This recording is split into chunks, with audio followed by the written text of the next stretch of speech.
WWS 14, 94, kalapit ng iyong mga radyo. Kakasal sa Voice ng Bayan at kakampiling ng mata.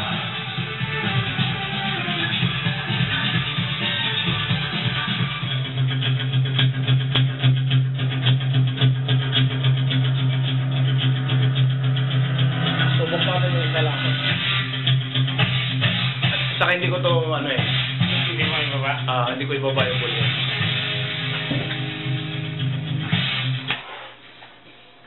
Okay, isang magandang umaga po sa ating mga giliw na tagapakinig, Luzon, Visayas at Mindanao at sa buong mundo. Magandang umaga po. Nandito naman po ang programang Kalasag Boses ng Bayan at Kakampi ng Masa. At syempre po, ako po ang inyong kalasag at tanod ng bayan, si Tito Diwan. At syempre mga kaibigan, nandito po ang ating mga partners. Ang ating pong partners na kasamang Romy Matungog ay wala pa po.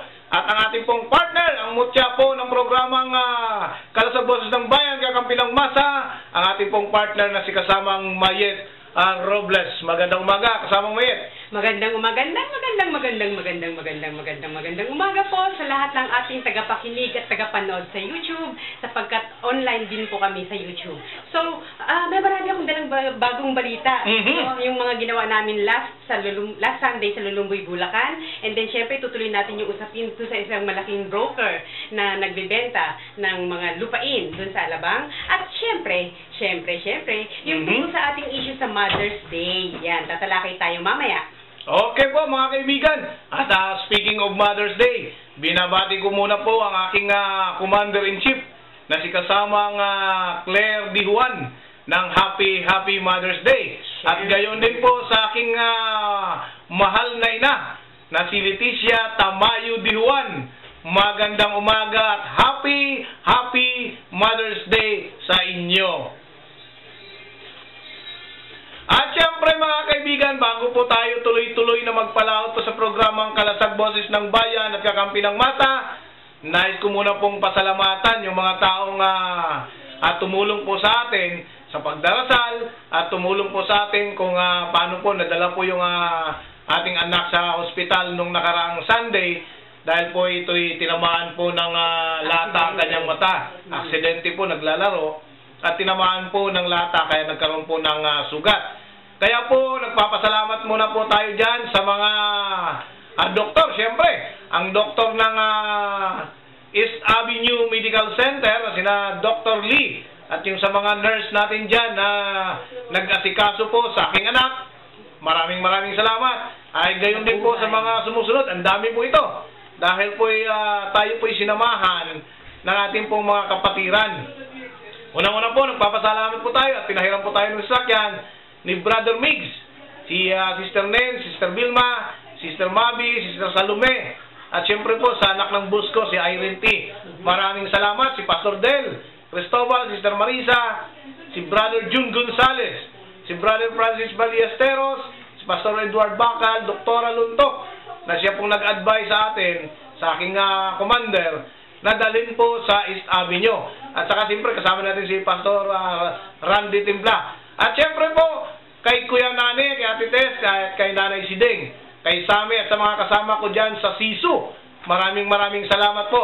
At of course, ang aking pong pinapasalamatan ko po ay Congressman ng Romblon na si Congressman Eliandro Jesus Madrona ng Lone District ng Romblon.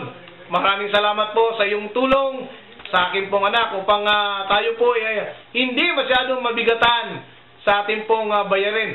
At syempre, higit sa lahat po, sa ating pong Diyos. Siya po ang author ng lahat.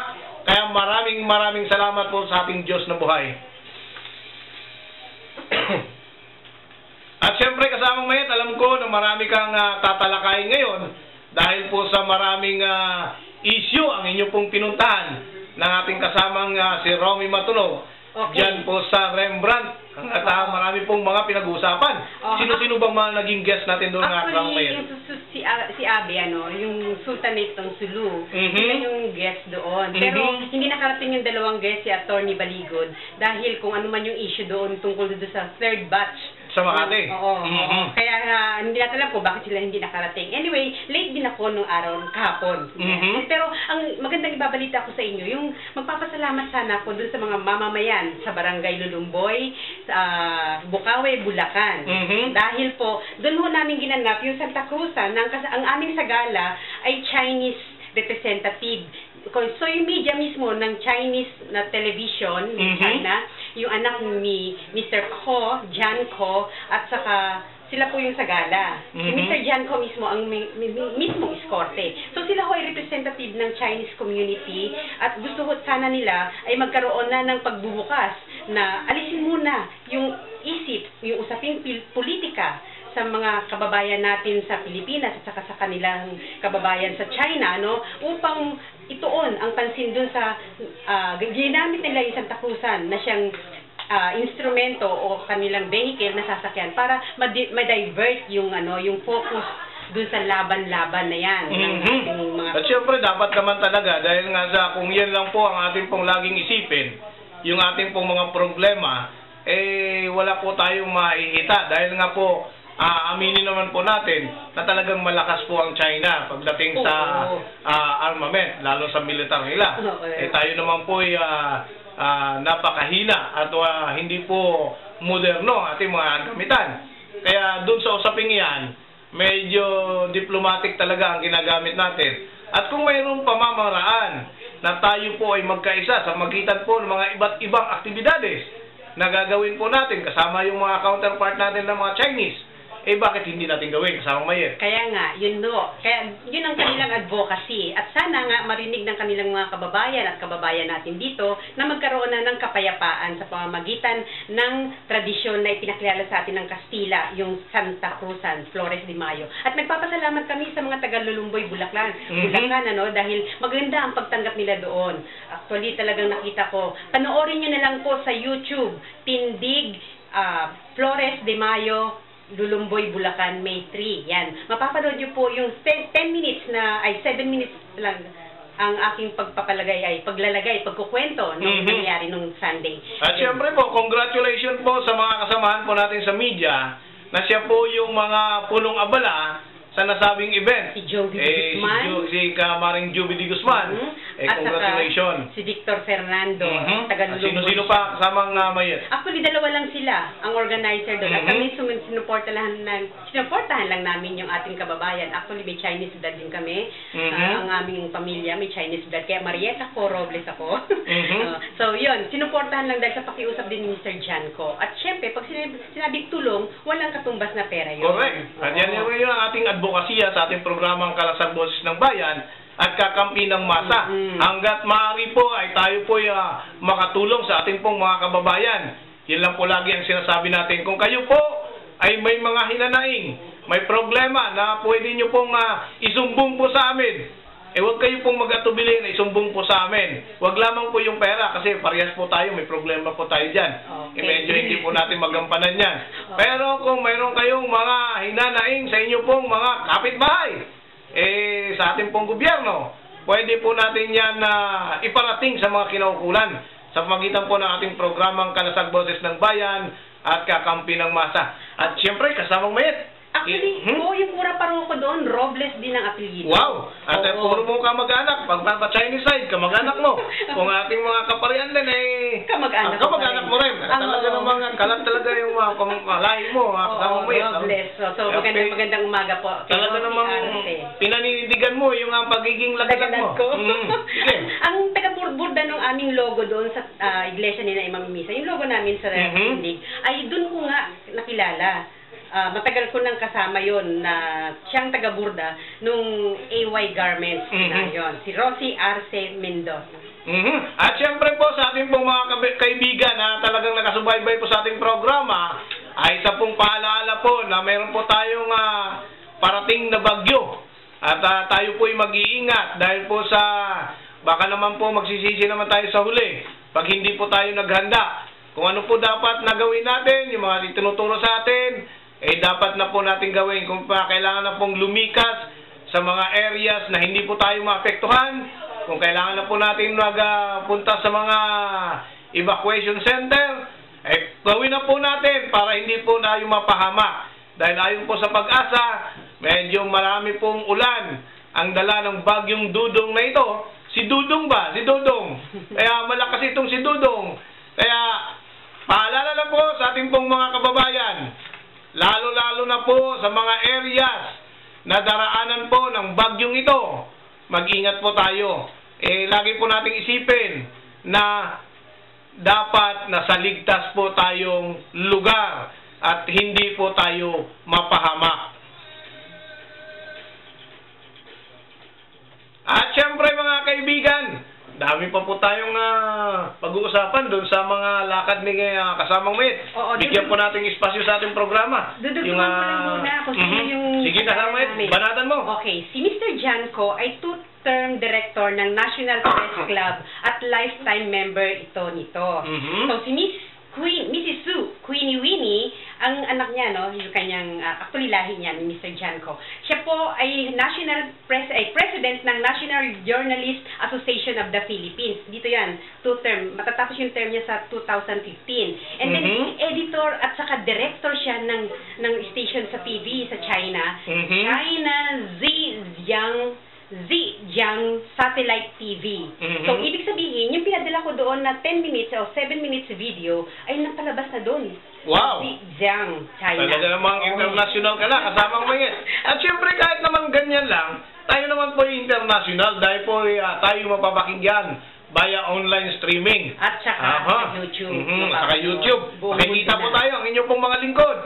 Si Tito Diwan, si Mayet Robles, si Romy Matunog ay makikita nyo po sa YouTube sa magitan po ng Tindig Kalasag. Yan, tama po yan. Okay, so regarding naman po doon sa ating pinag-usapan ng problema kung sa real estate developer broker na nakabase sa Alabang, yan, muna natin pangangalanan kung ano yung broker na yan, ay ang kalaban po nila ay yung tagapagmana ni Rufino Esteban Hilapo. Okay. Yan. So, ang titulo po ni Rufino Esteban Hilapo ay galing dun sa, tawag doon? Ang tawag doon? Okay. So, Muntinlupa Estate na Lot 392. Wow. So, yun po yung prior land yan. Prior land pala yun. So, ibig sabihin, nakapangalan ho yung kay Rufino Esteban Hilapo, and then ang kanilang irrevocable special power of attorney ay dating mayor ng Bicol na si Manuel T. So, si Manuel T ang T-E-E. Siya ho ang gumawa ng mga sulat at pag-aayos ng mga complaint dahil po siya nga ho yung SPA, may SPA. And then, yung torrents title na 18552 na galing sa RD ng Makati, issued ng June 14, 1993 sa Republic of the Philippines through DENR. So, yun ho yung torrents title na yan na ipinatong dun sa Muntinlupa Estate na Lot 392. And then, yung pinadala nilang letter sa RD, sa Land Registration Authority, LRA, ay nagpadala na po sila ng walong opisina yung kanilang pinadalhan sa Office of the President, Senate Blue Ribbon Committee, COA Chair, Security Exchange Commission Chair, Philippine Stock Exchange, PCIG, sa UP Diliman po yan, CREBA, yung samahan ng mga realtors at saka broker, para malantad na yung pagmimeke. Kasi yung usapin ng lupa, malawak talaga ang problema ay, ibig sabihin, lahat ng mga ahensyang involved sa pagbenta ng lupa regarding ng usapin sa lupa, ay pinadalhan na po ng letters ng ating pong ating Manuel T. Manuel T na yan. At saka yung date na yon na pinadala nila, 15 days na mahigit. So pwede na nilang i-follow up kasi merong batas ang mga government offices kapag nakapagpadala ka ng letter within 15 days. Dapat masagutan nila. Kailangan meron ng response. So, yan ang abangan natin kung ano yung sagot ng mga ahensya ng gobyernong ito na walo yan mga opisina na pinadala na ng letter ni Mr. Manuel T. Yan ang tatanungin natin kung ano na nangyari doon sa yan po ay kasamang Mayet, atin pong subaybayan yan para kung ano man ang maging resulta ng pakikipaglaban ng may-aring iyan, maihayag po natin dito sa ating programang Kalasag Boses ng Bayan at Kakampi ng Masa para ito po ay maging basihan ng mga iba pa po dyan na yung kalupaan po nila ay kinakamkam ng hindi tunay na may-ari. Ngayon, kung ang usapin dyan ay mapatunayan na talaga namang hindi talaga sa kanila ang lupang iyan, ay magiging president din yan ng ating pong mga tagapakinig para po sa kanilang kaalaman na pwede nilang gawin o pwede na nilang hindi gawin dahil po sa mga basihan natin pong inilalahad dito sa ating programa. Yan. Malaking kumpanya ng developer. Saka na natin pangangalanan. Napakarami, napakasalimuot kasi nung usapin ng lupa. Dahil alam mo, maraming talagang nagbubuwis ng mga buhay dyan sa usaping mga lupa yan, kahit magkakapatid. Talaga nag-away-away dyan sa kalupaang yan. At syempre po mga kaibigan, maya-maya lang naman po ating pong itutuloy yan ng mga usapin tungkol dun sa mga naganap dyan sa may Rembrandt Hotel, kung saan po ginaganap ang forum ng ating pong kasamang si Eric San Juan. At speaking of kasamang Eric San Juan, magandang umaga po. At magandang umaga din po kay kasamang Nar Pineda ng Kapi at Koro-Koro. At syempre po, yan ay kaibigan po natin at mga batikang broadcaster ng himpilan ng DWSS at ng DWBL. Talaga naman pong ang mga programang iyan ng ating pong mga kasama ay talagang mamayagpag po yan. Yan po ay mga dekalidad na mga broadcaster. Magandang umaga sa inyo mga kaibigan.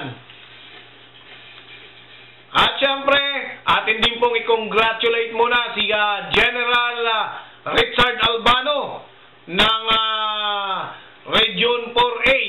Siya po ay na-assign ngayon dyan na Regional Director ng Region 4A. Dati po itong sa Quezon City Police District. At nalipat na po. Medyo naalis po ito sa Quezon City Police District. Tapos napunta ng Krame. At ngayon po ay na-assign dyan po sa may Region 4A na nasasakupan po ng Calabarzon area. Yan po ang kanyang sakop ngayon. Kaya sa inyo po, General Richard Albano, sir, magandang umaga at congratulations. Nawa po yung mga nakakarating po sa amin na mga sumbong, na mga illegal, na mga pasugalan sa buong nasasakupan ninyo, mawalis ninyo po yan, General. Dahil po alam ko, nung nasa Quezon City po kayo, talaga pong action man po kayo. Nawa po, hindi natin mabalitaan na ito po, namamayagpag po ito dyan sa Batangas, Laguna, Cavite, Quezon. Lahat po yan namamayagpag. Kaya, General, medyo simulan mo na po ang inyong pong kampanya dyan para naman po sa malinis. At dyan po sa may Montalban, Rizal, sakop din po yan ni General Albano. Pero kina-congratulate po natin dyan ang Chief of Police ng Montalban, Rizal. Nakarating na po sa ating pong kaalaman na yung sumbong po natin dyan ay na-actiona na po. At talaga naman pong nahinto na po. Nawa po, huwag tayong makabalita na ito naman po ay nagsimula muli. Dahil alam po naman natin na parang ito ay patay sindi ito. Na pagka namatay, mamaya-maya sindi. Alam po naman natin ang dahilan. Kaya dyan sa Chief of Police ng Montalban, Rizal, congratulations po. At dapat po, mahinto na po yan, mapadlock po yan, usaping yan. Diba, kasama mo yun? Siyempre, dahil nga, pag sinabing pag dumadami na ang masamang damo, dapat nang pindutin. Ay, dyan po sa may area ng Region 1, sa Pangasinan, ay marami po tayong natanggap na impormasyon dyan. At ginagamit po yung pangalan po natin dyan. Ako po, si Tito Diwan, hindi po nakakarating ng lugar na yan. Kaya po, kung may gumagamit po sa pangalan ko dyan, pusasan nyo agad. Dahil po, na hindi po tayo makaalis sa ating pong mga areas dahil po sa kabisihan po natin. Kaya kung sino man po, at yung ating pong mga otoridad po dyan, para po wala tayong pag-uusapan, sarado nyo na lahat yan para hindi po tayo madamay-damay dyan. Alam mo yung panggagamit ng pangalan, hindi na maalis-alis sa sistema natin yan. Okay, So, dumako na tayo mga kapatid sa ating... Okay. Meron kami binasang text dito. Okay. So, dumako na tayo dun sa paksa ng buwan ng Mayo. Ano ba yung celebrate natin ngayon? Yung Mother's Day, siyempre. Actually, ano ba ang pagkakaiba ng lalaki sa babae? Siyempre, malaki, di ba? Malaki. Napakalaki ng diferensya ng babae at saka lalaki. Pero kung sa mga responsibilidad ng pag-uusapan, karamihan po ngayon mas pantay na halos ang ating pong mga responsibilidad. At siyempre, mayroon na rin pong ginagawa yung mga babae na ginagawa na rin po ng lalaki. Dati po, pagkagawaing lalaki ay hindi po magagawa ng babae. Ngayon po, halos pantay na, nagagawa na rin. At sa ating pong lipunan, ay binibigyan na rin naman po ng karapatan. Ay talaga namang halos pantay na rin po talaga ang karapatan ng babae at lalaki. Kaya po kung makikita po natin na nag-excel po yung ating pong mga kababaihan, congratulations po dahil dapat lang naman po talaga. Okay. So, sa kalikasan, kapag ating tiningnan ang bigay ng kalikasan, ang tanglaw ng liwanag at dilim ay pantayan. 12 oras ang liwanag at 12 oras ang dilim. Lamang sa Kastila, ang ginawa sa atin ng batas ng Kastila, gobyerno ng Kastila, ginawa nilang patriarchal system. So, masyadong in-highlight yung power ng mga lalaki na dapat pala talaga equalitarian na. So, yun ang purpose ng bakit kailangan natin maibuksan yung katuruan ng North, East, West, South, yung tindig, So, ipi-plug ko na rin, kasabay nitong ating pag-discuss ng tungkol sa Mother's Day. Yung sa aking Facebook na Marieta Robles, doon nyo mapapanood o doon nyo mabubuksan ng isang page na kung saan, doon ho nakapangalan yung Iglesia ni Imam Iniza, Rabay Jesus, Tindig Katao Inc. Dahil ang tindig, yan yung equal na, yan yung katuruan na mayroong taglay ng equalitarian system. So, yung 12 oras ng liwanag at 12 oras ng dilim, doon natin ipinakikita. Magkaibang direksyon ng function ng babae at lalaki. Kumbaga, ang lalaki kumakatawan sa kaliwa, ang babae naman kumakatawan sa kanan. Magkaibang direksyon yan, pero magkalukob sa isang katauhan, sa isang bulong ito. Magkaiba lang ang direksyon, pero magkaagapay sila. Kaya, sa buwan ng Mother's Day, yan yung May 10, bukas po yun, ay talagang binabati natin at sinasaluduhan natin ang mga ina ng tahanan. At siyempre, ikaw ang partner, at kasama ka na doon dahil ikaw ay talagang ulirang ina. Ayan.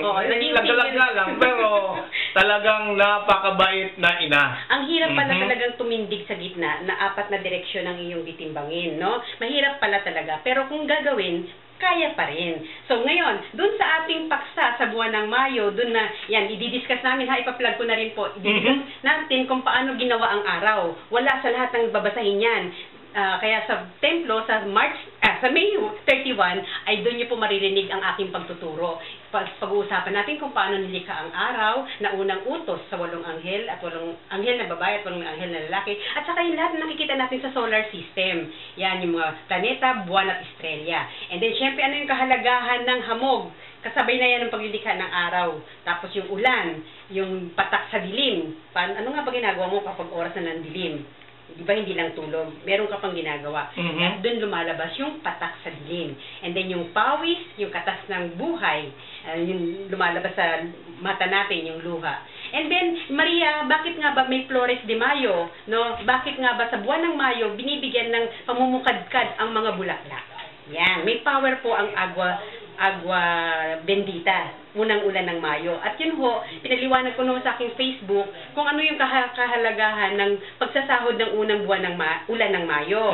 Dahil nandun ho yung power na kaakibat ng pagdidilig sa halaman, no? Pagdidilig sa mga bulaklak, yun ho yung power ni Maria. 5 letra po yung M-A-R-I-A. Yan. Kaya kung ano ho yun, at tumatama pa rin doon sa pang 5 letter ng alphabet natin, na letter E. Yan. Kung ano yung power ng letter E habang ang bata ay nasa loob ng sinapupunan ng isang ina, yan ho ay i-discuss din natin yan doon. At syempre, marami pa pong iba. Kaya ito ho yung mga figura ko na dala ko ngayon at i-discuss ko, pati yung mga 5 pangalan na ginamit at yung mga 5 sangkap na ginamit sa paggawa ng lahat ng material na bagay dito sa mundo. Kaya, pakinggan nyo na lang po ako, panoorin, basahin sa aking Facebook, sa YouTube, sa Facebook, Marieta Robles. Yun lang po ang itatype niyo dun sa search bar at doon niyo po matatagpuan ang page ng Iglesia ni Ma'am Misa Trabayesus Tindig Katao Inc. Doon niyo na po masusbaybayan ang lahat ng mga pagtuturo ko sa aming templo. And then sa YouTube, Tindig Kalasag, Pecha, Tindig Santa Cruzan, yan mapapanood niyo po yung aming nakaraang Santa Cruzan, kasama ang ating mga kaibigan Chino. At yung alternatibo, Kongreso ng Mamamayan, actually hindi ako nag-upload noon, pero ako rin ho, boses ko rin ho ang inyong mauudinigan doon. And then, yung Tindig Pen Power, usapin ho yan ang tungkol dun sa ating water port, yung sa custom. Yan, talagang part 3 yan, na 40 minutes halos. At doon nyo ho mapapakanood ang palitan ng kaisipan ni Titus Villanueva, dating custom director, commissioner, and then ni Jesus Aranza. Silang dalawa may sapat na kaalaman at karanasan dun sa kalakaran sa custom. Kaya dun ho maririnig sa Tindig Pen Power ang mga usapan at palitan. Nandun din si Wilson ng doon. Okay. At siyempre po, marami po tayong pag-uusapan dyan sa iyong mga dinidiscuss ngayon, kasamang mayet. At siyempre po, mahaba-haba yan na bibigyan po natin ng espasyo yan sa mga sunod pa natin pong programa. At siyempre po, dahil po nga dyan sa ating pong limited time, ating po muna pong pinapaabot ating pong mga panawagan, lalong-lalo na po dyan sa may Balagtas, Bulacan. Tayo po ay nakatanggap ng mga reklamo at sumbong tungkol po dyan sa mga illegal na droga dyan po sa area ng Balagtas, lalong-lalo daw po dyan sa may Barangay San Juan at saka Barangay Wawa. Talaga naman po parang candy na binibenta po ang illegal na droga dyan sa lugar. Kaya kay Mayor, talaga namang pinapanawagan po ang Mayor ng Balagtas, Bulacan. Baka naman po sa ating pong PIDEA, kaya PIDEA Director Kakdak, baka po pwede kayong magpadala po ng inyo pong mga tauhan at inyo pong subaybayan yung area na ito. At saka kay Police Chief Inspector Volter Rivera, inyo na pong puntahan ang area niya, surveillance nyo po. Kaya Barangay Captain Chairman Marcelino at Barangay Captain Chairman Galvez na mag-conduct ng surveillance operation sa mga tulak dito sa dalawang lugar na pinamumugaran ng mga salot sa lipunan. Yan po ang panawagan po ng ating pong mga texter na galing po dyan sa mismo sa area ng Balagtas, Bulacan. At nakakarating pa raw po yan hanggang mga Bukawi at Marilao, Bulacan. Nakakaabot po dyan yung mga parokyano. Medyo po talagang hindi po natin masawatayan kung hindi po tayo kumilos. Kaya sa ating pong mga kinaukulan, kilos-kilos na po. At baka po tayo natutulog po sa ating mga pansitan dyan. Gawin na po natin ang nararapat. Yan po ang ating pong sinumpahang tungkulin para po natin mapalaganap ang katiwasayan po sa ating pong mga komunidad. Kaya po sa ating pong mga pamunuan, sa Mayor ng Balagtas, sa Mayor ng Bukawi, at siyempre po sa Mayor ng Marilao, na ating pong kaibigan si Mayor Tito Santiago. Sir, pakalat po natin ang ating pong mga tauhan dyan, lalo na yung sa Anti-Drug Abuse Council natin dyan, para po subaybayan po yung mga report ng ating pong mga kababayan dyan sa area.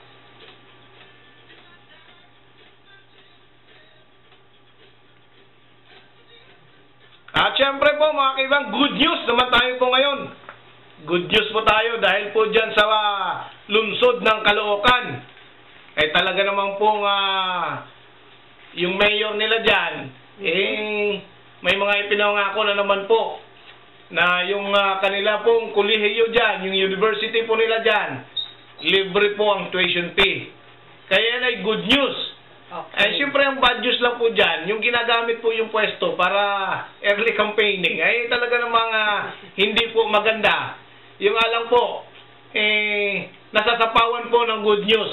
At ngayon naman po, mayroon namang good news, 300 million budget sa bagong Caloocan Sports Complex, aprobado na. Wow! Kaya talaga sa mga Caloocan na resident, lalo na dyan po sa may Bagumbong, dyan sa Caloocan North, talagang swerte po kayo. Dahil pag natayo po itong sports complex, pwede na po kayong maglaro po dyan. At baka mayroon po kayong mga Olympic, mini-Olympic naman sa inyo, mga intramurals nyo, pwede nyo gawin dyan sa sports complex ng Caloocan. At nawa po ay maging malinis naman. Kaya itong pagpamatupad ng proyektong ito, baka naman po dumating naman tayo po sa punto na 2 semento, kalahati lang po ang nilagay. Di po ba? Wag naman po. Kung ay 2 sementong allocation, kung pwedeng 3 mo para matibay, 3 mo. Pero kung bawasan mo pa, pwede na rin yung kung 2. Kaya atin pong bantayan ang proyektong ito para po tayo makasigurado na ang lahat po ay naayon sa tama. Hindi na makakahabol ang ating si kasamang Romy Matunog sapagkat oras na po natin. Anyway, nakapagpaalam na ako at nakapagbigay na ako ng mensahe. Kaya binabati pa naman bumati Binabati ko pa lang yung aking kasamahan sa Kamarin na si Kaninfa Gamuza. So, hello. Nandiyan ba yung ating mga anak dyan, no? Papunta na ako dyan mamaya pagkatapos ko dito. At lahat po ng babatiin na kasamang Romy ngayon, ako na po ang bumabati sa inyo. Ay, si kasamang Romy hindi nakaabot po sa programa natin. At siyempre po sa ating kaibigan na si kasamang Nar Pineda. Salamat po kasamang Nar sa pakikinig po sa programang Kalasag Boses ng Bayan at Kakampi ng Masa. Malaking karangalan po natin na ang mga magigiting na broadcaster ay nakikinig po sa programa namin. Maraming salamat po. At siyempre po mga kaibigan, dahil po sa wala na po tayong oras at oras di peligro na, tayo po ay magpapaalam na sa ating pong programa at sa ngalan po ng ating mga partners, si kasamang Vince Flores, si kasamang Romy Matunog at si kasamang Mayet Robles. Maraming salamat sa inyo pong walang sawang pagsubaybay sa programang Kalasag Boses ng Bayan at Kakampi ng Masa. Sa sunod po na Sabado, tayo po ay magkarinigan. Maraming salamat po. Ako po ang inyong kalasag at tanod ng bayan, si Tito D. Juan. Maraming salamat po.